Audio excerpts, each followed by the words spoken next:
తెలంగాణ రాష్ట్ర మున్నూరు కాపు కుల బాంధవులందరికీ, పటేల్స్ అందరికీ నా హృదయపూర్వక నమస్కారాలు తెలియజేస్తున్నాను. ఈరోజు ఇప్పుడు రాష్ట్రంలో సర్పంచ్ ఎన్నికలు పూర్తయిపోయినాయి. మరి దానిలో దాదాపుగా మున్నూరు కాపులు చాలామంది గెలిచినారు, బీసీలలో కూడా చాలామంది గెలిచినారు.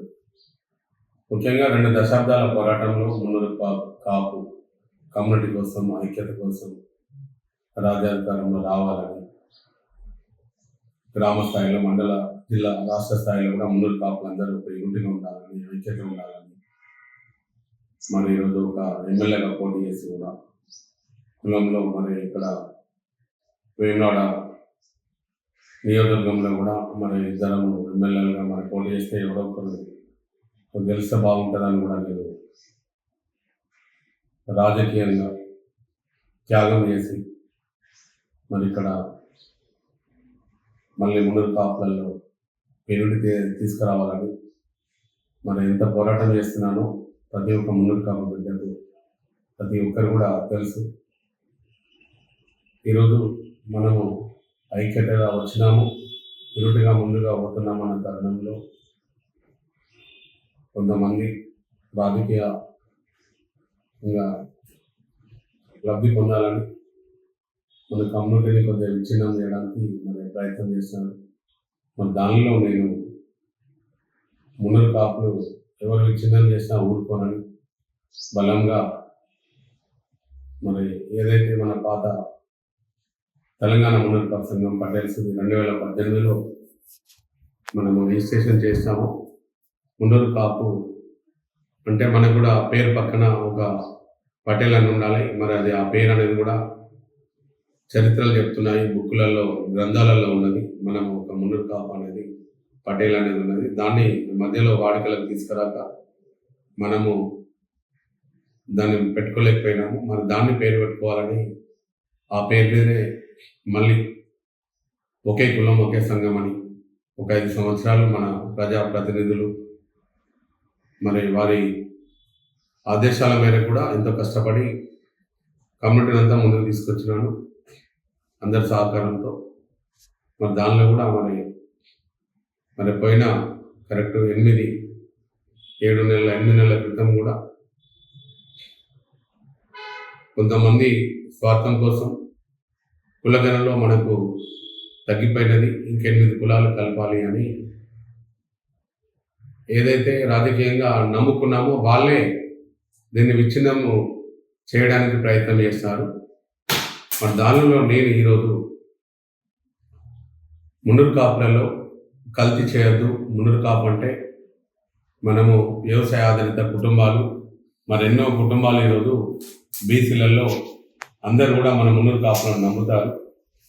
మనము మన కులాన్ని కల్తీ చేసి మనం ఇబ్బంది పడద్దు అని చెప్పేసి అని ఎదురు నిలబడి వారిని మీ ఇష్టం, మీరు ఏమైనా చేసుకోండి, నేను మాత్రము మనకు పటేల్ గెజిటెడ్ కావాలి, మన మున్నూరు కాపు కమ్యూనిటీ బాగా బలంగా ఉండాలని నేను మళ్ళీ ఆ సంఘం ద్వారా 1 సంవత్సర కాలం బాధ్యత తీసుకున్నాను.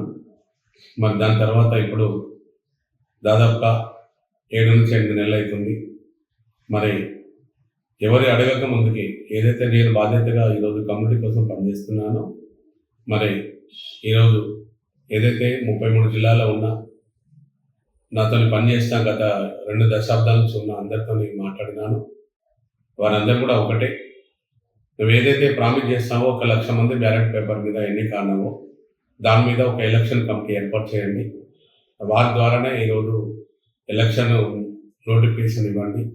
వారి ద్వారానే గ్రామ స్థాయిలో, మండల, జిల్లా స్థాయిలో కూడా బ్యాలెట్ పేపర్స్ పంపించి ఎన్నిక చేస్తే అప్పుడు మన కులంలో వేరే కులాలు ఎవరు కూడా రావడానికి భయపడతారు. ఏదైతే ఇప్పుడు ఒకే కులం ఒకే సంఘం అని మున్నూరు కాపు సంఘం తెలంగాణ అని వారు ఒక 700 ఓట్లతోనే ఎన్నికైనారు. వారికి కూడా మన బల నిరూపణ చేసుకున్నట్టు ఉంటుంది. వారు కూడా రియలైజ్ అవుతారు. వారు కూడా ఎవరి కులంలో వాళ్ళు ఉంటారు. దేవన్న గారు, మనము తెలంగాణ మున్నూరు కాపు సంఘం పటేల్ నుంచి ఎలక్షన్కి వెళ్దామని వారు చెప్పడము, నేను ఏప్రిల్లో ఎన్నికలు కూడా మన నోటిఫికేషన్ ఇద్దాము, ఎలక్షన్ కమిటీ ఏర్పాటు చేయాలని మా కమిటీ సభ్యులందరినీ కోరినాను. త్వరలో ఒక ఎలక్షన్ కమిటీ ఏర్పాటు చేస్తారు. దాని ద్వారా ఎలక్షన్ ఎట్లా నిర్ణయం చేయాలి, దానిలో ఎంతమంది పోటీ చేస్తారు, ఎవరెవరిని ఎట్లా ఉండాలనేది విధి విధానాలు కూడా ప్రకటించడం జరుగుతుందని పునర్కాపుల బాంధవులందరికీ నేను తెలియజేస్తున్నాను. మరి ఈరోజు చాలామంది కూడా సర్పంచ్ ఎన్నికలు అయిపోయినాయి కదా, సర్పంచ్లకు అందరికీ సన్మానం చేద్దాము రేవంత్ గారు అని వాళ్ళు అడిగినారు.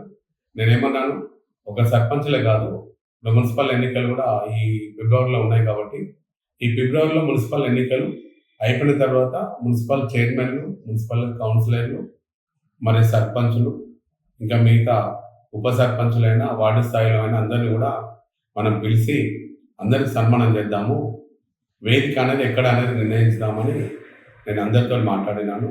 త్వరలో మున్సిపల్ ఎన్నికల తర్వాత గెలిచిన మున్నూరు కాపుకుల బాంధవులందరికీ, పటేల్స్ అందరికీ, సర్పంచులు గెలిచిన వారందరికీ, ఉప సర్పంచులు కానీ వార్డు స్థాయిలో అందరినీ కూడా వారందరికీ కూడా ఈ పటేల్ సంఘం తరఫున ఘనంగా సన్మానము ఏర్పాటు చేసి ఐక్యతగా ముందుకెళ్ళాలని తెలియడం జరుగుతుంది. దాని తర్వాత ఎలక్షన్ కూడా రాష్ట్ర అధ్యక్షుడిని మినిమం 1,00,000 బ్యాలెట్ పేపర్ మీద ఎన్నిక చేయడానికి ఎలక్షన్ కమిటీ ఏర్పాటు చేస్తున్నాము. ఎవరైనా కూడా రాజకీయంలో ఉన్న వాళ్ళైనా ఎవరైనా కూడా పోటీ చేయడానికి ఉంటుంది. రాష్ట్ర అధ్యక్షుడు కూడా 5 సంవత్సరాల పదవి కాలం ఉంటుంది. కమిటీ సభ్యులు అందరినీ కూడా 5 సంవత్సరాల పదవి కాలము ఎన్నుకోవడం జరుగుతుంది. కాబట్టి మున్నూరు కాపుల బాంధవులందరూ 2 దశాబ్దాల నుంచి మున్నూరు కాపుల కోసం పనిచేస్తున్నాను. నాకు ఏ స్వార్థం లేదు. మీరు కూడా ఎవరైనా కూడా అందరం కూడా కలిసి మన కమ్యూనిటీని ముందుకు తీసుకెళ్ళి 5వ స్థానంలోకి వెనుకబడిపోయిన మన మున్నూరు కాపు కమ్యూనిటీని మొదటి స్థానం తీసుకురావడం కోసం నేను ప్రయత్నం చేస్తున్నాను. నాతో పాటుగా మీరందరూ కూడా ఆనెస్ట్గా, పార్టీలకు అతీతంగా, ఏ రాజకీయములకు తావు లేకుండా మన అందరికీ సన్మానం చేసుకుందాము. త్వరలో ఎలక్షన్ కూడా, రాష్ట్ర కమిటీ ఎన్నికలు కూడా, అధ్యక్షుడు ఎన్నికలు కూడా నిర్వహించుకుందామని ప్రతి ఒక్క మున్నూరు కాపు కుల బాంధవులందరికీ, ప్రజాప్రతినిధులందరికీ, మరి ఏదైతే నాతో పనిచేస్తున్న నా పటేల్స్ అందరికీ కూడా నేను హృదయపూర్వకంగా మీ అందరినీ తెలియజేస్తున్నాను. జై మున్నూరు కాపు, జై జై మున్నూరు కాపు, జై పటేల్, జై జై పటేల్.